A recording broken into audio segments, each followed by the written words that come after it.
Bismillahirrahmanirrahim. Assalamualaikum warahmatullahi wabarakatuh. Selamat pagi menjelang siang sore semuanya. Kepada Bapak Muhammad Ijal selaku dosen filsafat ilmu Universitas Muhammadiyah dan rekan-rekan mahasiswa yang saya banggakan serta seluruh pemirsa yang sedang menyaksikan presentasi ini di YouTube. Perkenalkan, nama saya Rifki Anwar Wijaya dari program studi S1 PJJ Hukum Universitas Muhammadiyah. Pada kesempatan ini saya akan mempresentasikan tugas ujian akhir semester 1 pada mata kuliah filsafat ilmu.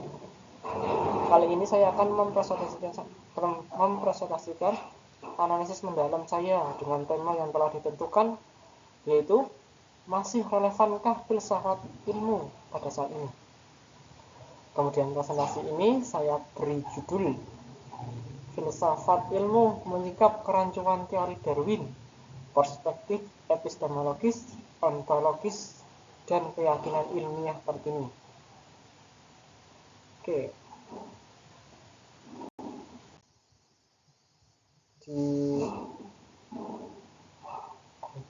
Di bagian ini ada bab pembukaan, pembahasan, dan penutup. Pembukaan ada pendahuluan dan latar belakang. Di pembahasan nanti ada analisis filosofis, analisis ontologis, analisis epistemologis, dan nanti kan dibahas di bab pembahasan dan nanti ada kesimpulan di penutup. Di bagian pembahasan yang pertama, bagian pembukaan. Pertama itu pendahuluan dan latar belakang. Menguji relevansi teori Darwin di era sains modern. Oke. Teori Darwin telah menjadi pilar utama biologi selama lebih dari 1 abad. Namun di era sains modern ini muncul pertanyaan fundamental. Masih relevankah teori tersebut, terutama klaim asal-usul manusia dari kera? Presentasi ini bertujuan untuk menganalisis kerancuan teori evolusi menggunakan kerangka filsafat ilmu, yaitu epistemologis, ontologis. Epistemologis adalah cara kita memvalidasi pengetahuan, dan ontologis adalah hakikat keberadaan. Topik ini sangat relevan. Kita perlu memisahkan fakta ilmiah yang solid dan spekulasi filosofis, serta menyelaraskan pandangan sains dengan keyakinan transenden, khususnya dalam agama samawi, yaitu Islam, Yahudi, dan Kristen atau Nasrani. Oke ya. Oke, pembahasan. Di bagian pembahasan ada 4 subbab yang saya akan presentasikan. Yang pertama yaitu dasar filosofis analisis dari epistemologi dan ontologi. Yang kedua, analisis ontologis dan kritik sains modern, bagian yang pertama. Yang ketiga itu analisis ontologis dan kritik agama samawi, pada bagian kedua. Yang keempat adalah analisis epistemologis dan batasan DNA. Oke, langsung pada bab dasar filosofis analisis, epistemologi, dan ontologi. Kita akan memisahkan pada pisau analisisnya, yaitu filsafat ilmu, epistemologi, dan ontologi. Epistemologi yaitu cara memperoleh pengetahuan. Cara singkat, epistemologi adalah cara memperoleh pengetahuan ilmiah yang valid, validasi bukti, observasional versus eksperimental. Epistemologi membantu kita membentuk metode sains yang valid. Darwin mengandalkan banyak observasi dan spekulasi fosil. Sains modern melalui genetika menawarkan metode eksperimental yang lebih ketat.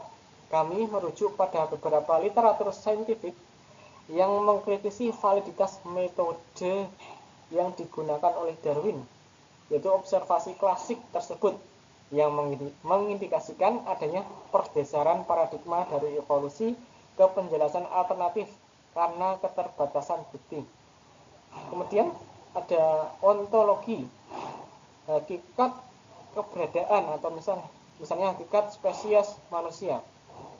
Ontologis membahas hakikat realitas. Kita akan mempertanyakan hakikat spesies manusia. Apakah kita sekedar hasil kebetulan biologis atau entitas unik yang berbeda secara mendasar? Klaim inti Darwin yang kita kritik adalah common descent, yaitu nenek moyang bersama antara manusia dan kera melalui mekanisme seleksi alam. Oke. Yang kedua pada pembahasan ini adalah analisis ontologis dan kritik sains modern. Oke. Mari kita masuk ke analisis ontologis. Argumen utama kami adalah batasan ontologis yang membuat hakikat manusia bukan kera. Manusia memiliki ciri unik seperti kesadaran tinggi, moralitas, dan bahasa kompleks yang tidak dapat dijelaskan hanya melalui biologi murni atau seleksi alam. Mengenai data DNA yang sering dikutip 98% mirip, angka tersebut hanya menunjukkan kemiripan fungsi genetik dasar, bukan bukti otomatis bahwa kita berbagi nenek moyang yang sama atau transisi spesies yang mulus secara ontologis. Fakta ini didukung oleh kajian dalam Answer Research Journal dan analisis mendalam oleh ahli biokimia seperti Michael Behe yang menekankan kompleksivitas sistem biologis unik pada manusia yang mustahil berevolusi secara bertahap. Oke. Masuk ke analisis ontologis. Nah, ini yang sekarang ini analisis ontologis dan kritik agama samawi. Oke. Analisis ontologis ini diperkuat ketika kita melihat perspektif agama samawi, termasuk Islam dan Kristen. Teori Darwin secara langsung bertentangan dengan narasi penciptaan langsung. Kita memiliki sanggahan ontologis berbasis wahyu. Manusia diciptakan sebagai spesies berbeda sejak awal, menegaskan batasan yang jelas antara manusia dan hewan. Dalam Islam, ini merujuk pada penciptaan Nabi Adam alaihissalam secara utuh, seperti yang disebutkan kalau dalam Islam itu dalam Al-Quran surat Al-Hijr ayat 28-29 yang artinya yang menyatakan bahwa Allah menciptakan manusia dari tanah liat kering dan meniupkan ruhnya ke dalamnya. Oke, dalam Kristen atau Yahudi, dalam perspektif agama samawi, narasi penciptaan yang terpisah jelas disebutkan dalam kitab Kejadian pasal 1 ayat 27, di mana Tuhan menciptakan manusia menurut gambarnya sendiri. Ini menunjukkan konsultasi narasi ontologis ketuhanan yang berbeda secara mendasar dari klaim materialistik evolusi. Dari Kristen Yahudi di Perjanjian Lama, kitab Kejadian itu juga menunjukkan bahwa Nabi Adam tercipta dari tanah. Seperti itu. Selanjutnya kita gunakan kritik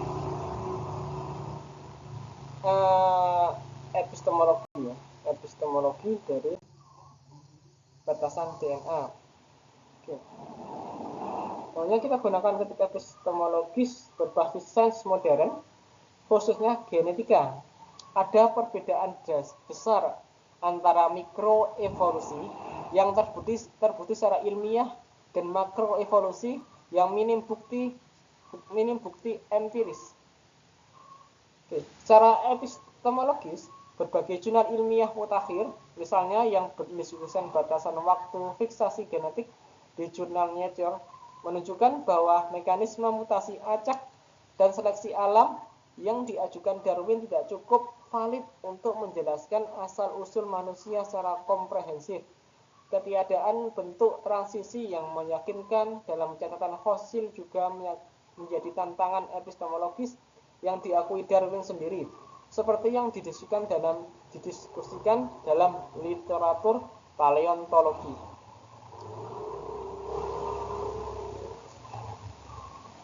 Oke, kita masuk bab penutup, kesimpulan dan penutup. Ada kesimpulan dan rekomendasi. Bab kesimpulan. Sebagai kesimpulan, dapat saya tegaskan bahwa filsafat ilmu melalui analisis epistemologi dan ontologi yang didukung oleh data saintifik mutakhir dan rujukan kitab suci berhasil menyingkap kerancuan fundamental dalam klaim transisi manusia kera. Sains modern, khususnya genetika, justru lebih mendukung pandangan penciptaan yang terpisah atau kreatistik yang konsisten dengan keyakinan agama kita. Sebelum ke rekomendasi, menyatakan bahwa teori Darwin itu sangat rancu pada pihak fundamental dari yang ternyata tadi ada ontologis, dari kelihatan dari kita Pak, dalam ontologis itu yang ada bahwa manusia itu sama kera itu bukan kera gitu. Manusia ya manusia, kera sendiri. Tidak bisa seleksi alam langsung berubah jadi manusia. Kalau dilihat ontologis kan kita lihat bahwa yang ada itu kita sebagai manusia ya. Kalau dilihat dari Darwin kan didapat dari fosil manusia kera katanya. Padahal fosil itu berupa tulang. Kalau berupa tulang itu kan apakah mungkin juga? Terus dia juga memiliki bulu atau memiliki rambut yang seluruh tubuh seperti kera seperti itu. Kan itu hanya sebuah teori perspektif Darwin. Hanya sebuah asumsi kemungkinan, bukan suatu kebenaran. Karena asumsi itu kan bisa benar bisa salah, tapi asumsi itu kan tidak bisa menjadi rujukan ilmiah seperti itu. Ontologisnya kita terlihat manusia dan kera itu berbeda, hewan itu berbeda. Itu terlihat sangat jelas bahwa manusia pada dulunya itu memang ciptaannya berbeda. Seperti manusia dulu itu kan sudah berakal gitu. Mana mungkin sedangkan monyet, chimpanzee, kera itu kan berakalnya kan berbeda dengan manusia. Itu menunjukkan bahwa ada yang menciptakan, Allah itu menciptakan manusia dan kera itu berbeda. Jadi manusia dengan pemikiran yang filsafat yang mumpuni, teori berpikirnya yang lebih cerdas daripada kera, simpanse dan sebagainya, lebih cerdas manusia seperti itu daripada kera. Dan kerancuan itu dari pihak Darwin itu kan hancur begitu loh. Kenapa yang saya pertanyakan itu juga kenapa saya masih dulu ketika SMA itu masih menggunakan KPST 2006 ya. Masih menggunakan KPST 2006 itu kenapa ya?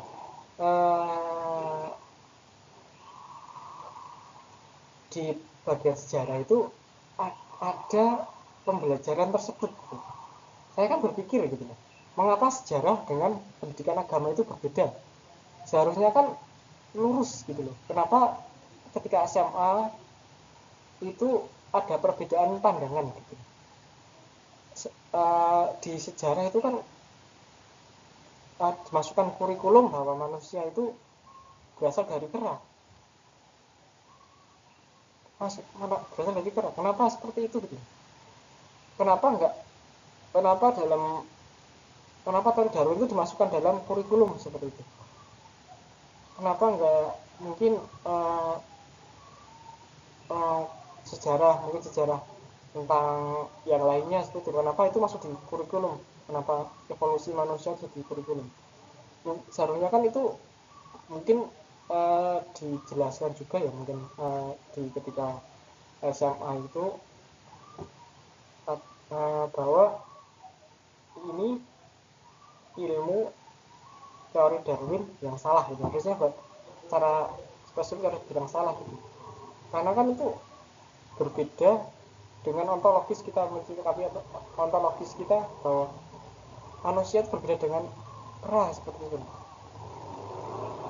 Dan itu berbeda pendapat juga dengan berbeda pandangan juga dengan agama samawi, agama Islam dan Nasrani, termasuk Katolik dan Kristen itu kan termasuk agama yang mayor, termasuk terbesar, ketiga terbesar di agama di umat Indonesia ini.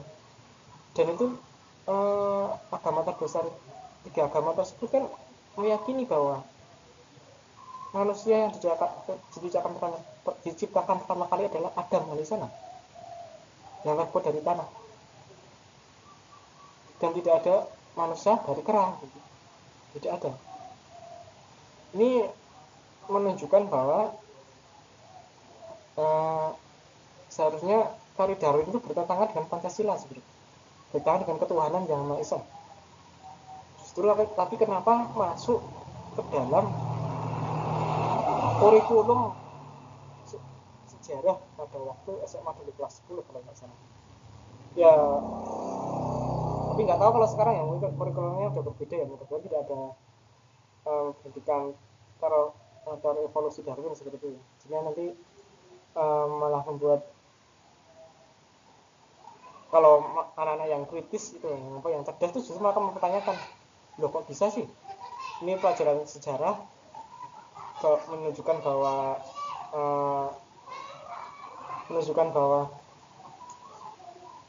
manusia tercipta dari kera, tapi kok pendidikan agama kita manusia itu tercipta dari tanah. Pertama kali Nabi Adam, Allah menciptakan langsung dari tanah. Itu kan sebuah kontradiksi yang sangat besar, sangat jauh gitu. Jadinya anak-anak yang kritis itu malah justru akan menganggap, loh kok bisa seperti ini. Kita belajar itu untuk coba yang belajar tuh bukan hanya memperoleh ini, tapi memperoleh kebenaran. Dia akan bertanya, kok bisa sih ini, yang ini bertanya tentang ini, kok teori tentang ini, teorinya tentang ini berbeda, teori agama dengan teori sejarah berbeda seperti itu. Maka dari itu menurut sains modern ya, genetika itu mendukung pandangan penciptaan yang terpisah, konsisten dengan agama gitu. Jadinya akhir modern ini kan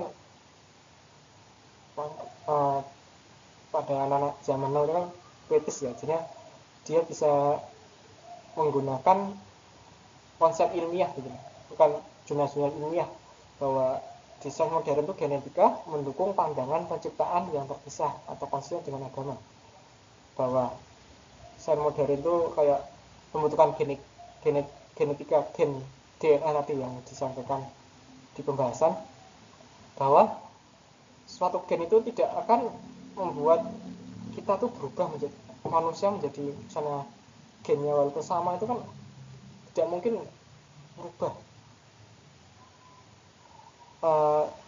bentuk fisik seperti itu. Mungkin juga ada beberapa, saya pernah membaca itu tentang beberapa jurnal kayak misalnya memakan babi gitu. Memakan babi itu kalau dimakan tuh gennya itu kan dia kan mudah beban, mohon maaf, untuk babi itu kan pasangan dengan itu tidak ada rasa cemburu gitu. Artinya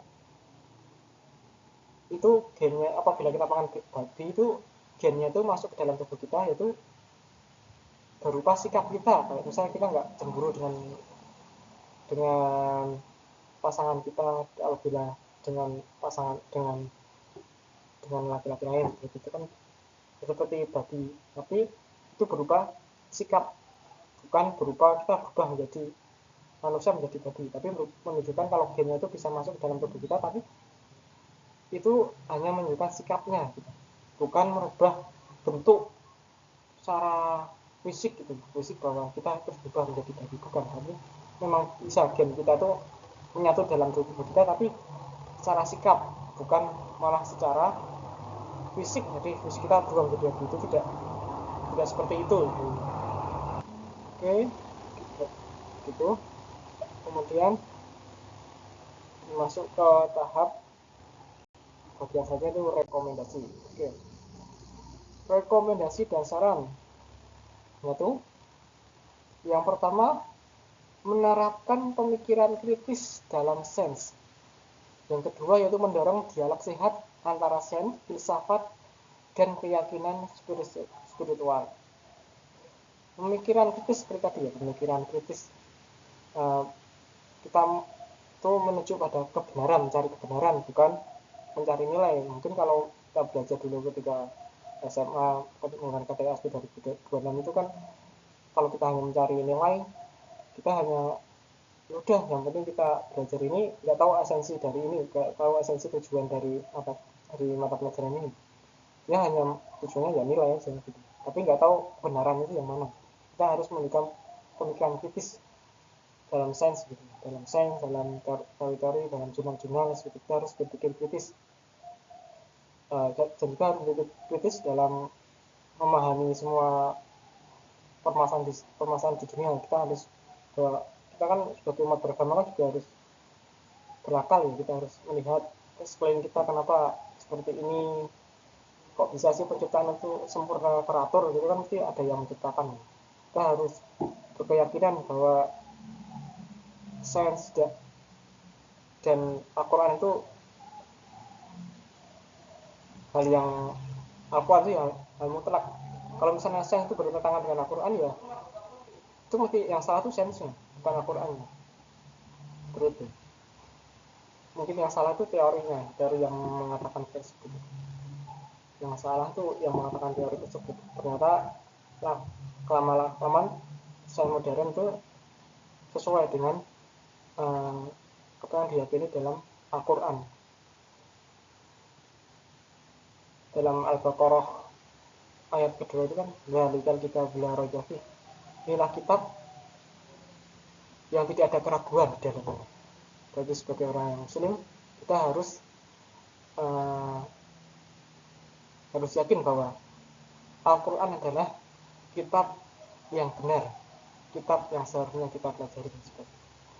Semua yang ada di Al-Quran itu benar, tidak ada salahnya. Bagi Islam yang beriman, kita harus kritis terhadap permasalahan-permasalahan yang ada di lingkungan kita. Seperti itu. Demikian presentasi yang dapat saya sampaikan. Apabila ada kurangnya mohon maaf, karena kekurangan itu datang dari diri saya, dan apabila ada kelebihan itu datangnya dari Allah Subhanahu wa taala. Mohon maaf dan terima kasih. Wassalamualaikum warahmatullahi wabarakatuh.